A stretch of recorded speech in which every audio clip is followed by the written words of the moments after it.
Lucas 22, capítulo 30, ou versículo 39. Lucas 22, verso 39.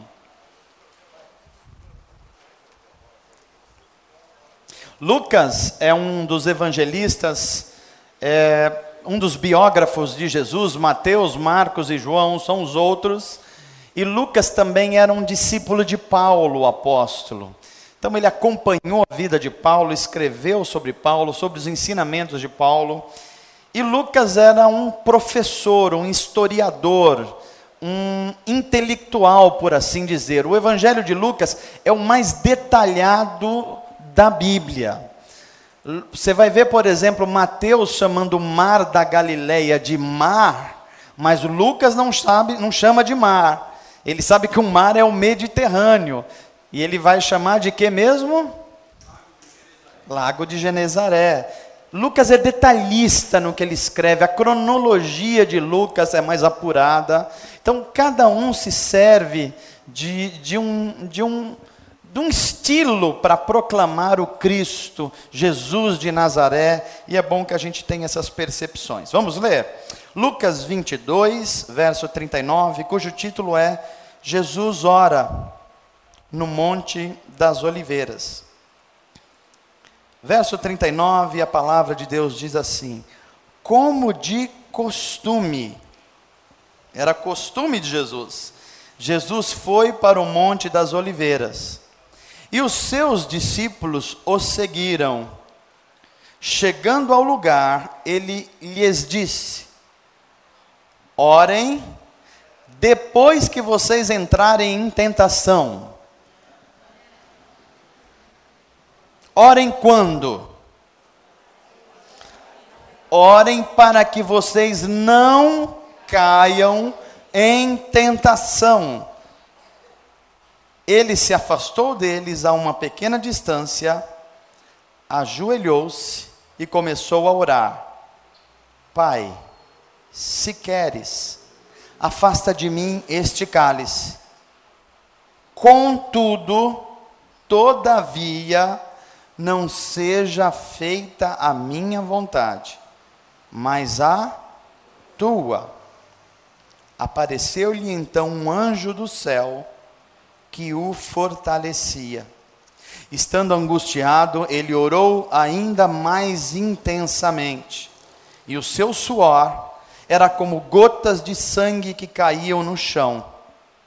Quando se levantou da oração e voltou aos discípulos, encontrou o pessoal num avivamento tremendo.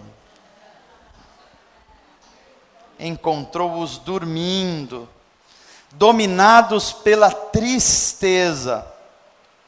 Por que estão dormindo? Perguntou-lhes. Levante-se e orem, para que vocês não caiam em tentação. Palavras de Jesus. Vamos orar? Feche os teus olhos.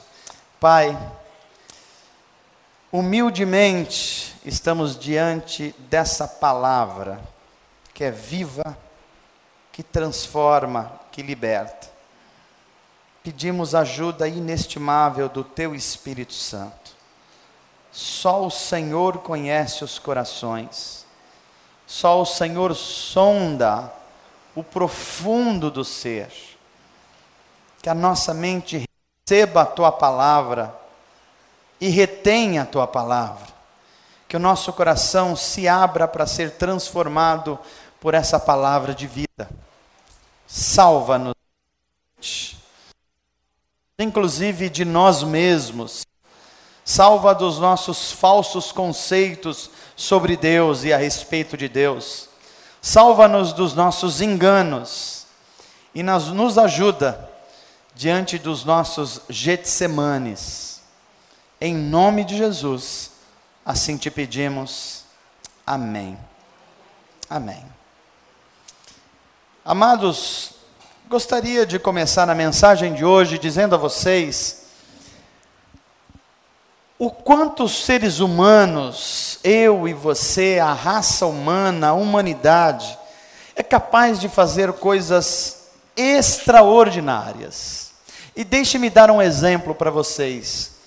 Hoje, domingo à noite, e durante muitos dias para trás e muitos dias para frente, um cientista, um médico brasileiro, ele está trabalhando ininterruptamente com a sua equipe, com o seguinte objetivo: ele está trabalhando para que alguns eletrodos sejam fixados na cabeça de uma criança paraplégica, não tem movimentos de braços nem de pernas, para que na abertura da Copa do Mundo no Brasil, essa criança receba uma nova tecnologia que conversa com o cérebro dela, e ela consiga fazer a abertura da Copa do Mundo dando um chute na bola.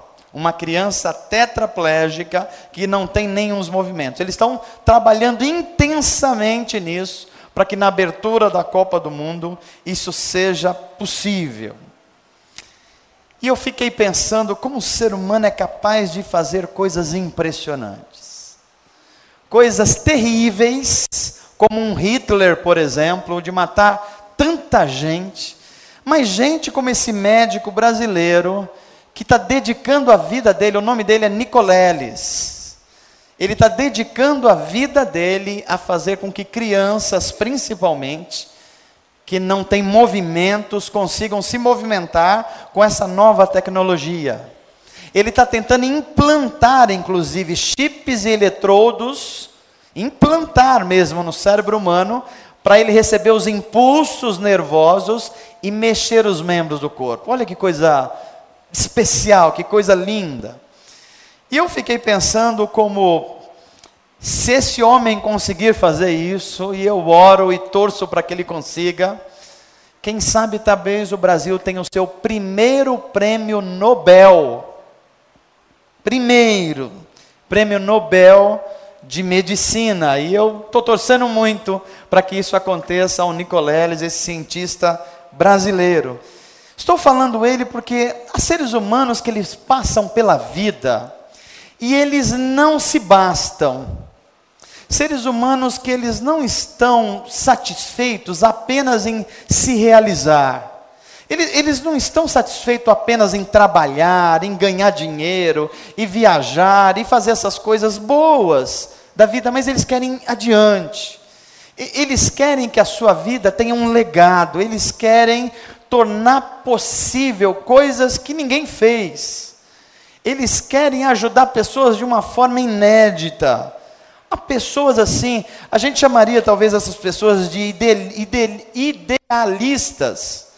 Pessoas que têm um ideal na cabeça, e eu fico pensando que nós brasileiros ainda temos muitas dificuldades com isso. O Bill Gates, um dos homens mais ricos do mundo, agora voltou a ser de novo o mais rico do mundo, mas ele não trabalha mais na empresa dele já faz quase 10 anos. O que ele fez? Ele ganhou dinheiro, inventou coisas, deixou a empresa dele para executivos cuidar, e ele e a mulher dele estão fazendo um trabalho de investimento de dinheiro muito grande na África, desenvolvendo vacinas, para que aquela população sofrida tenha acesso à saúde. Eu sou fã de gente assim. Gente que não olha só para o umbigo, gente que consegue enxergar o mundo ao seu redor. E se a gente olhar, no século XX, foi pródigo dessas pessoas. Veja Martin Luther King, um pastor batista negro americano. Ele podia estar só na igreja dele, ensinando, pregando, falando da denominação dele, mas esse homem não se contenta com isso. Ele sai para o bairro dele e vê que no bairro dele, quando um negro vai subir no ônibus, o branco não deixa, ou não fica perto. E ele fala, isso não está certo. Os seres humanos foram criados à imagem de Deus. Eu vou levar a minha vida inteira, se possível sacrificar a minha vida, para que as mesmas oportunidades de uma criança branca, seja de uma família negra. E esse homem fez o que fez. Se a gente olha mulheres como Madre Teresa de Calcutá, que vida impressionante. Uma mulher que vivia na Inglaterra, de uma família rica, Daqui a pouco ela sabe das histórias da Índia, deixa todo o seu conforto de uma família na Inglaterra e fala assim: eu vou mudar a situação de muita gente na Índia. E sai, vai viver no meio de lugares difíceis, sem higiene, sem saúde e lidando com prostitutas. E consegue libertar, livrar, dar uma dignidade para muitas dessas mulheres na Índia. Que gente espetacular! E quando a gente olha para essas pessoas, a gente vai ver que o modelo delas é Jesus Cristo. É Jesus de Nazaré, conforme a Bíblia diz, sendo rico, se fez pobre. Sendo o Senhor da glória, como a gente cantou aqui, veio viver entre nós humanos. Tendo tudo, abriu mão de tudo para ser um de nós. E nascer numa manjedoura, numa cidadezinha que quase não se acha no mapa. Assim Deus entra no nosso mundo. Jesus é esse modelo maior de entrega da sua vida à humanidade. Jesus é o modelo maior de obediência a Deus. E é esse tempo de gente que vive extraordinariamente. Entretanto, se é verdade que esses grandes homens e mulheres, eles fizeram coisas extraordinárias, também é verdade que cada um deles teve o seu momento que eu chamaria de momento jardim do Getsêmani, assim como Jesus teve. O que foi o Getsêmani para Jesus? É um lugar que eu acho que você vai se identificar, porque em algum momento da vida eu e você vamos passar por ele. Ou talvez eu esteja falando para pessoas aqui que estão dentro do Getsêmani. O que é o Getsêmani? O Getsêmani é o lugar do abandono. O lugar que você ora e parece que não é ouvido. O Getsêmani é o lugar da solidão. Como Jesus estava. Ele olha para os discípulos e fala assim: vocês não podem orar comigo? E quando ele volta, está um Pentecoste lá, isso? Estão dormindo.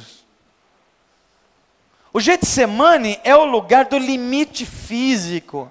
Quando a gente fala assim: Senhor, eu não tenho mais força. Eu estou no meu limite. E no caso de Jesus, Lucas vai dizer que o seu suor era como lágrimas, ou suor como lágrimas de sangue. Um fenômeno físico-químico estava acontecendo aí. O Getsêmani é o lugar, inclusive, da traição.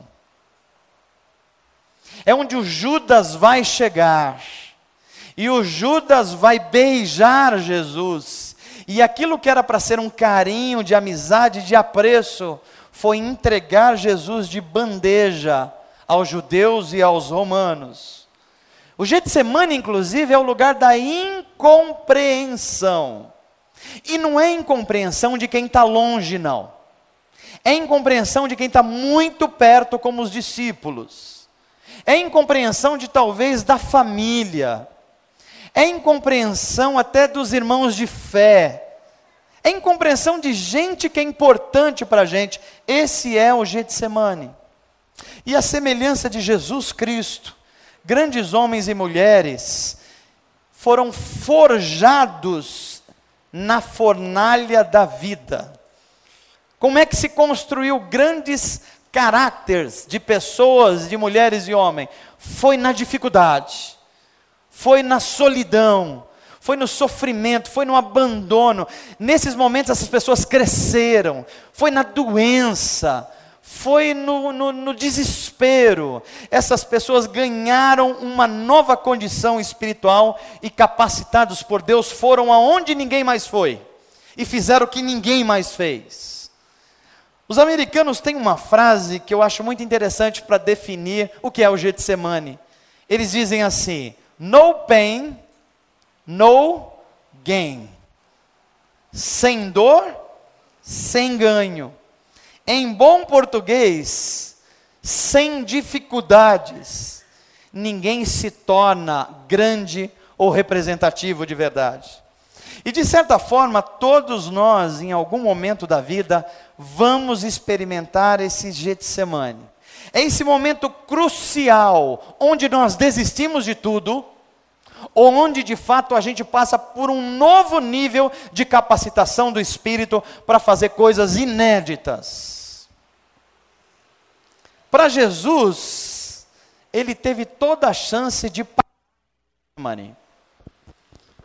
Se Jesus, diante daquela angústia que estava se aproximando dele, ele podia simplesmente desistir da sua missão. Se Jesus quisesse, ele poderia falar assim: olha, sabe de uma coisa? Eu já fiz a minha parte. Sabe de uma coisa? Eu estou com os discípulos aqui, gente que eu confiava, não vieram comigo. Sabe de uma coisa? Eu já fiz o meu melhor, já falei das boas novas de Deus. Eu já estou no limite dos meus esforços. Na verdade, agora eu tenho um que estava perto de mim, um discípulo que daqui a pouco vai chegar para me trair, eu estou sabendo disso. Está diante de nós essa questão, e Jesus, talvez naquele momento de dificuldade no Getsemane, ele estava lidando com a covardia, com a traição, com o abandono, com a solidão, com o limite físico. Jesus estava lidando com tudo isso. E ele podia simplesmente falar: para mim, chega. Já estamos aqui? Já? Muito obrigado. Mas não foi isso que ele fez. E o que é que Jesus fez? E eu fico olhando aqui que Deus, o Pai, olhando para Jesus no Getsemane, Deus podendo agir, Deus podendo fazer qualquer coisa, mas não fez. E Jesus pedindo ao Pai uma frase dramática, dizendo assim: Pai, é possível passar de mim esse cálice? É possível não passar por isso? É possível não passar por essa dor, por essa solidão, por esse abandono? E ao mesmo tempo que Jesus está dizendo isso para o Pai, ele diz assim: todavia, seja feita a tua vontade. Que coisa grandiosa esse Jesus, que coisa impressionante essa obediência de Jesus.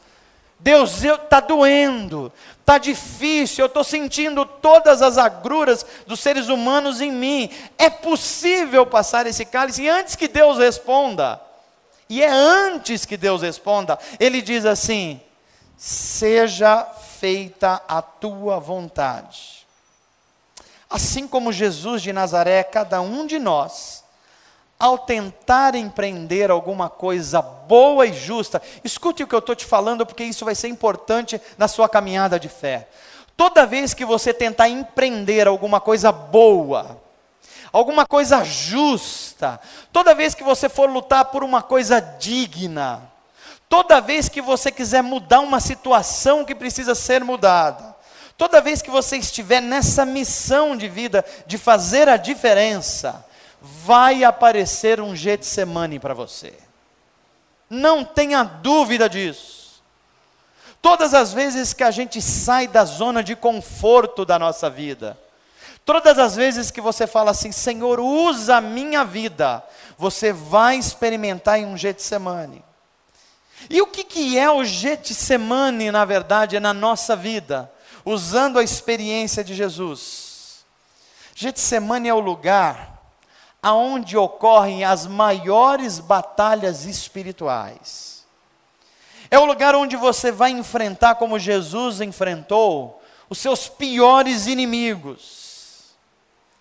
O Getsemane é o lugar do abandono. Alguém aqui já se sentiu abandonado? Alguém aqui está com vergonha de dizer que se sentiu abandonado? Vocês se manifestaram mais agora. Assim, né, Iris? Assim. É aquele sentimento que parece que as pessoas mais próximas de você não estão próximo. Parece até que pai, mãe ou filho não está perto de você, que não é capaz de enxergar você, de enxergar a sua dor, Jesus experimentou isso. O Getsemane é o lugar da solidão, onde você quer contar com alguém, mas quando você olha, eles estão dormindo como os discípulos estavam dormindo. O Getsemane é o lugar do limite físico, que você fala assim, olha, se acontecer mais alguma coisa para mim, eu não vou aguentar. Eu sei que vocês estão se enxergando nos seus Getsemane, como eu também. O Getsemane é aquele lugar em que a gente experimenta, você confia em alguém que você valoriza. E aí quando você menos espera, você é traído. Às vezes não é uma traição assim aberta, escancarada, mas é aquela traição de que você fala assim, puxa, eu confiava tanto nessa pessoa, e ela nem se deu conta disso. Esse é o Getsemane.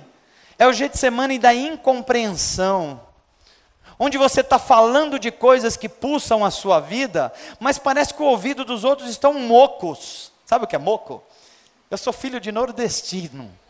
Moco é o surdo. Os ouvidos tapados. Você está falando de coisas grandes, de projetos de vida, de sonhos, mas parece que ninguém está te ouvindo. Isso é o Getsemane. Todo mundo que vai ousar fazer algo grandioso, aquelas pessoas com motivação santa de transformar alguma coisa, vai experimentar batalhas espirituais. Vai ter gente por perto que você vai ver gente desistindo perto de você. Você vai ver gente falhando, você vai experimentar solidão às vezes, vai experimentar angústia, porque grandes homens de Deus e grandes mulheres de Deus, antes de passar a um outro nível espiritual, precisam passar pela escola de Deus, chamada Getsemane. Diga para quem está perto de você assim, tem um Getsemane esperando você. A questão é só quando. Talvez chegue agora já. Você já esteja dentro dele. A questão é se o nosso Getsemane não é se ele vai chegar, ele vai. A questão é quando. Quando é que a gente vai passar por essas coisas que vai nos catapultar a um outro nível, vai jogar a gente para outro nível? Antes que isso aconteça, você vai enfrentar batalhas espirituais enormes, como Jesus enfrentou no Getsemane. Diga assim comigo, Senhor Jesus, me prepara para isso. Se terá de vir, eu preciso me preparar para isso. Mas o Getsemane não é só o lugar das batalhas espirituais. Ele é também um lugar onde a gente tem como companhia, às vezes, só uma coisa: a solidão. A única companhia sua nesses desertos é a própria solidão. Texto que nós lemos: quando Jesus voltou, encontrou os seus discípulos nanando, sozinho. Tenta imaginar a oração de Jesus angustiada. E sabe quem eram os discípulos? Não eram aqueles que a gente não sabe o nome não, que era o Matias, que era o outro Simão, não sei de onde, não. Era o Pedro, era quem mais? O Tiago, e era o grupo pequeno de Jesus, o PG dele. Foi abandonado pelo PG dele. Sozinho na solidão. Por que que isso ocorre? Escuta o que eu vou falar para você. Porque na escola de Deus chamado Getsemane, Deus está preparando você para ser uma águia. Amém? Agora escuta o melhor. Águias não voam em bando. Você não vai encontrar um bando de águias voando em lugar nenhum. Águias experimentam voos solitários. E às vezes em locais que nem um pássaro voa. E chega um momento na vida da águia que ela precisa se renovar de tal forma que ela precisa trocar todas as asas. E não só as asas, mas o bico também. E para trocar o bico, sabe o que ela tem que fazer?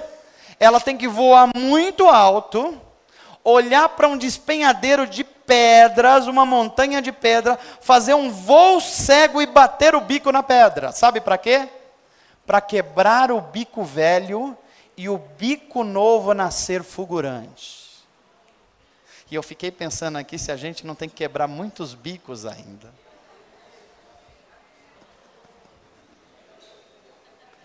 Esse é o Getsemane. Mas o Getsemane não é só isso. O Getsemane também é o lugar aonde a gente aprende a falar honestamente com Deus.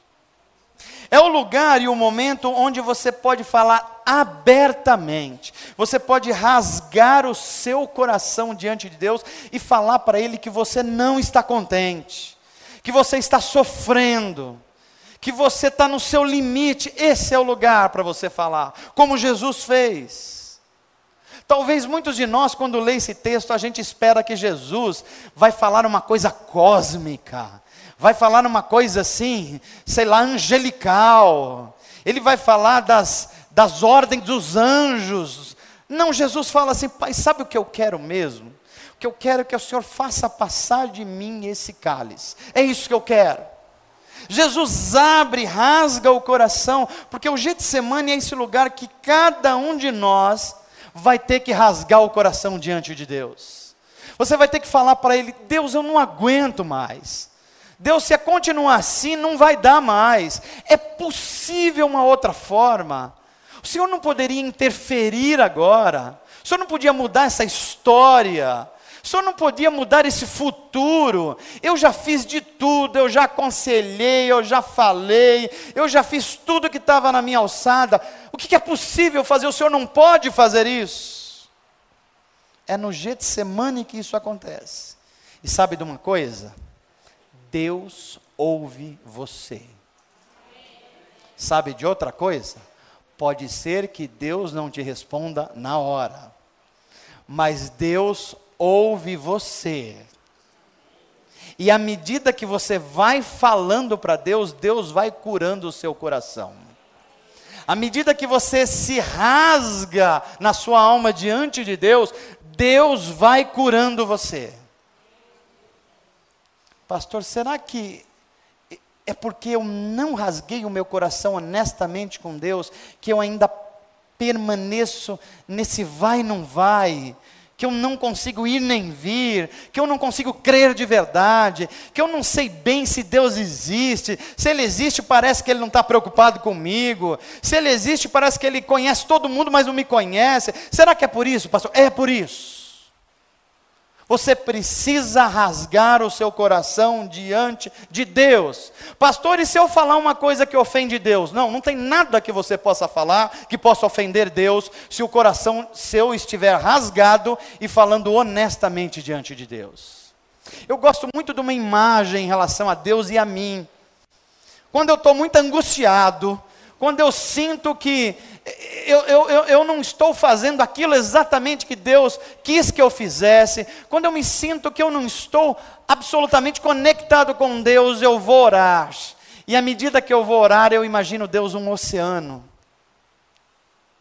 E a minha dor, a minha angústia, o meu problema é uma gotinha. O que eu faço com a minha gotinha? Eu jogo dentro do oceano. E uma gotinha dentro do oceano, o que acontece? Com o oceano, nada. Mas quem está com a gotinha de veneno, tirou o veneno para fora.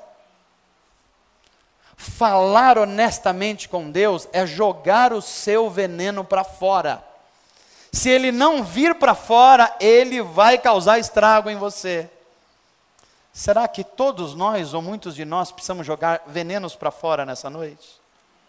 Então levanta a sua mão assim comigo e fala: Senhor, limpa esse coração, tira todos os venenos, joga ele nesse mar do esquecimento, nesse mar de amor que é o Senhor, e me ajuda a manter esse coração aberto para ouvir a tua voz.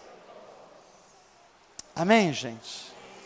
Eu falei de 3 coisas difíceis aqui, Mas eu vou terminar essa mensagem falando de coisa boa.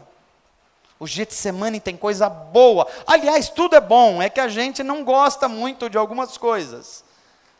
Às vezes tomar remédio a gente não gosta, mas é bom ou não é? Tem problema que só muda com antibiótico. Mas quem é que gosta de tomar antibiótico? Ah, pastor, dá um rolo no estômago, o intestino fica desregulado, mas cura o negócio. Aonde ele bater, se você tomar direitinho, o problema qual é? A Bíblia tem muita relação com a vida direta, prática. O médico prescreve 7 dias de antibiótico. Que faz o bom brasileiro? Toma o primeiro dia, toma o segundo dia, dá uma melhoradinha. O que ele faz? Para de tomar. Sabe o que acontece com as bacteriazinhas e com víriozinhos? Eles fazem uma academia dentro de você. Eles começam a se fortalecer, ficam mais musculosos. Aí aquele antibiótico já não faz mais efeito. O médico tem que mudar o remédio.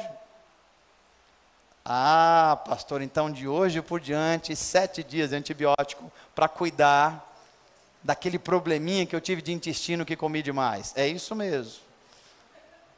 Faz o programa inteiro. É como a Bíblia. A Bíblia está dizendo assim para você: isto é a lâmpada para os teus pés e a luz para os teus caminhos. O que a gente faz?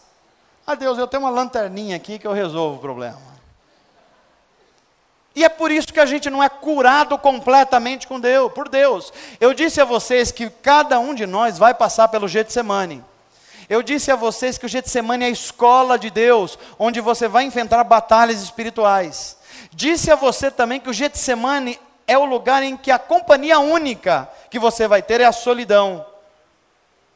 Mas eu quero dizer a você também que o Getsemane é o lugar onde o próprio Deus passa com você. Isso é o mais fantástico de tudo. Talvez seja o maior aprendizado dessa escola de Deus chamado Getsemane. E qual é o aprendizado?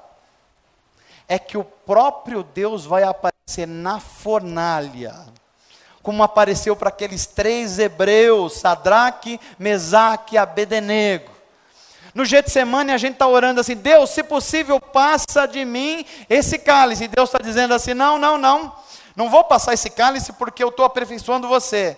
Mas deixa eu dizer uma coisa para você: eu vou estar aí do seu lado cada momento para você passar por ele.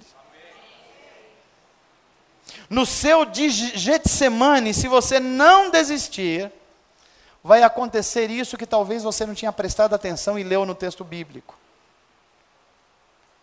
Deus vai mandar o seu anjo para fortalecer você nesse momento.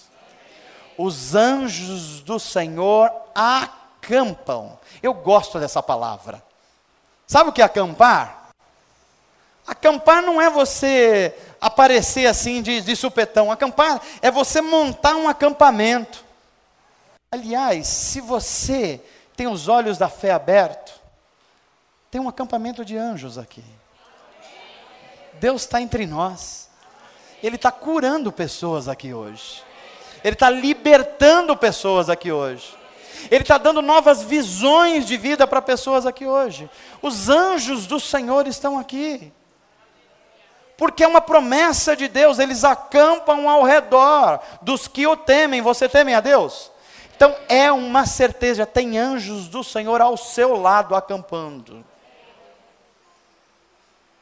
Viktor Frankl foi um psicanalista cristão europeu. E esse homem tem uma história de vida impressionante, e ele passou por um Getsemane terrível. Esse homem experimentou os rigores e os horrores da Segunda Guerra Mundial, sendo prisioneiro do Hitler. Ele foi torturado, porque não negou a fé dele, inclusive. Ele passou pelas coisas mais horríveis que um ser humano pode passar. Fizeram todos aqueles experimentos que os nazistas fizeram na Segunda Guerra Mundial com seres humanos. Esse homem experimentou um nível de sofrimento que talvez pouquíssimas pessoas pudessem aguentar o que ele aguentou. Preso, torturado, sofreu tudo que poderia passar, a barbárie dos nazistas, mas ele resistiu bravamente. Ele suportou até o fim, ele não desistiu diante do Getsemane dele. E quando terminou a guerra e a imprensa foi entrevistá-lo, o repórter chegou para ele, ou os repórteres chegaram e falaram assim: como é que você conseguiu passar por todas essas coisas? Como é que você suportou os horrores da guerra? O que o Hitler e os nazistas fizeram com o ser humano? Como é que você suportou? A resposta desse homem entrou para a história. Ele responde assim: como é que eu resisti? Quem tem um porquê, enfrenta qualquer como. Vou repetir essa frase. Quem tem um porquê, consegue resistir a qualquer como. Em outras palavras, quem é direcionado por uma missão de vida, tem um propósito de vida, é capaz de enfrentar qualquer desafio e sofrimento. Sabe qual é o problema dos cristãos de hoje? A gente não tem senso mais de missão. A gente não tem mais a percepção que nós estamos num mundo em missão, porque Deus está em missão. Que Deus confiou a você e a mim, cada um de nós aqui, vencer uma batalha durante essa luta espiritual. E a gente não se apercebe disso, e a gente começa a cuidar apenas das nossas coisas, do nosso mundo, do nosso reino, quando Deus nos chamou para o reino dele. Tenta imaginar um soldado inglês que está lutando em qualquer outro lugar, na África, na Ásia, e daqui a pouco o comandante dá uma ordem: olha, o exército inglês vai para essa frente de batalha, e um soldado fala assim: não, comandante, eu tenho umas coisas para eu resolver pessoais aqui, eu não estou nessa batalha. Muitos de nós cristãos estamos fazendo isso. Nós achamos que já somos salvos, que estamos dentro das igrejas, nós achamos que já está tudo resolvido, nós achamos que já temos música, palavra, pregação, ensino, e você fala: que legal, a gente já está na direção do céu. Mas deixa eu dizer para você, Deus criou você para uma missão aqui nesse mundo. E tem duas formas de você entender isso. Primeiro é que você vai passar pelo Getsemane. As duas formas é: ou você enfrenta e vence com Deus, ou você desiste no meio da caminhada e deserta do exército de Deus.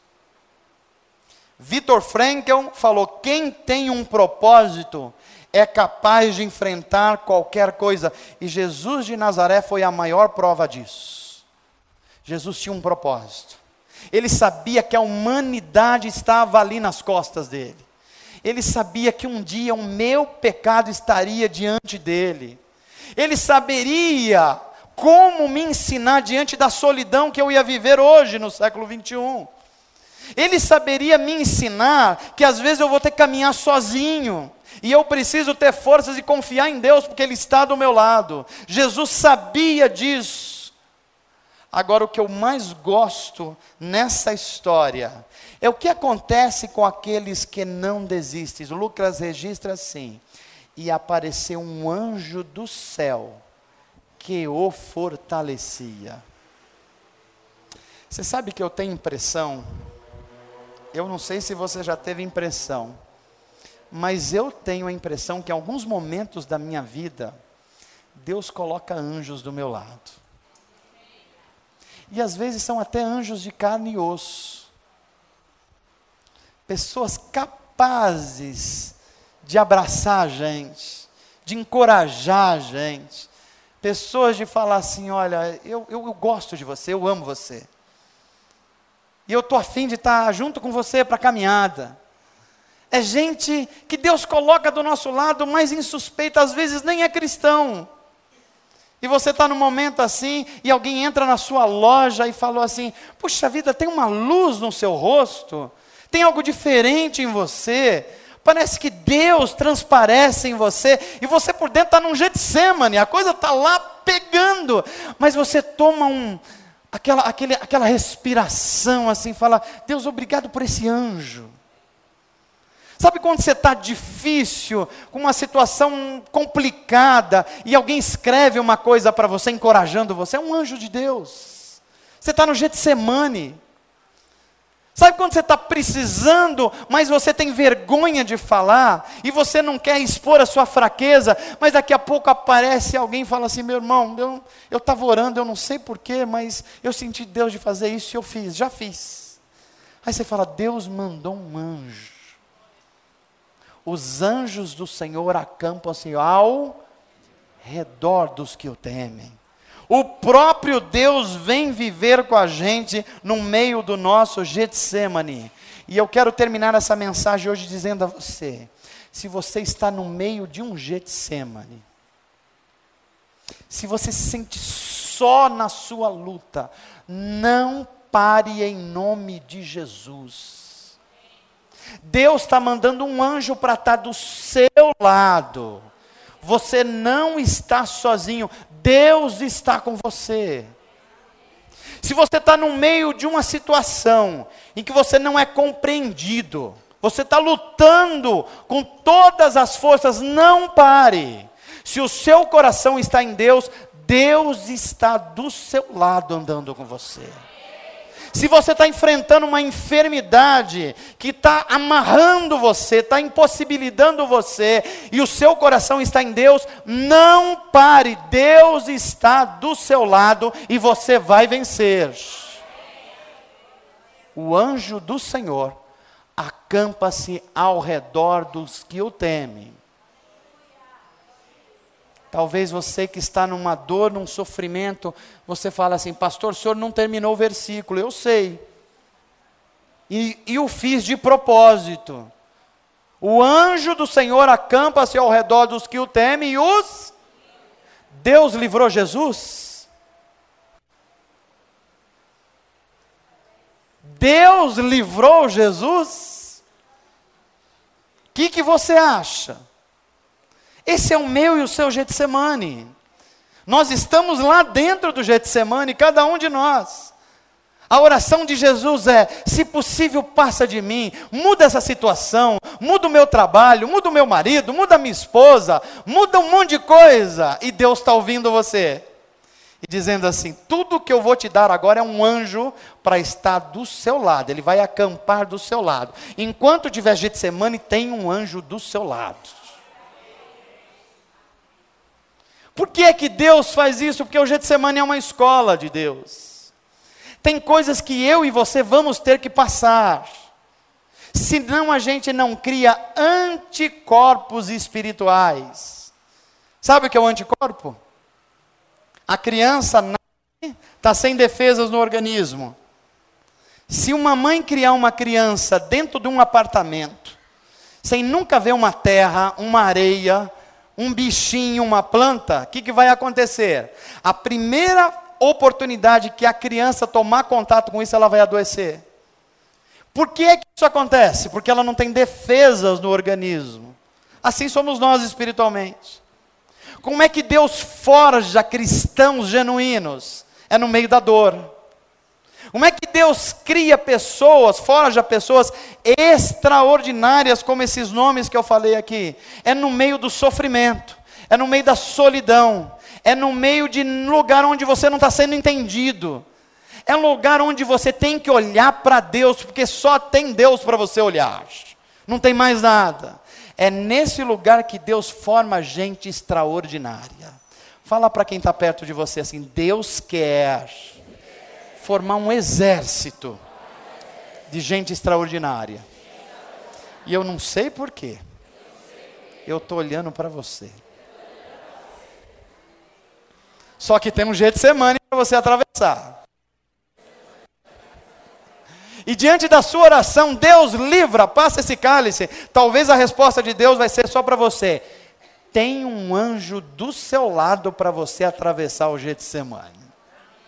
E a gente vai olhar para Deus e falar assim: Senhor, obrigado, a tua graça me basta. Se tem Getsemane, tem anjo do Senhor. Se tem anjo do Senhor, o próprio Deus está comigo. Se o próprio Deus está comigo, eu vou vencer todas as batalhas em nome de Jesus. Que Deus te abençoe. Que você seja impulsionado a viver uma vida e vencer os Getsemanes da sua vida, para a glória de Deus.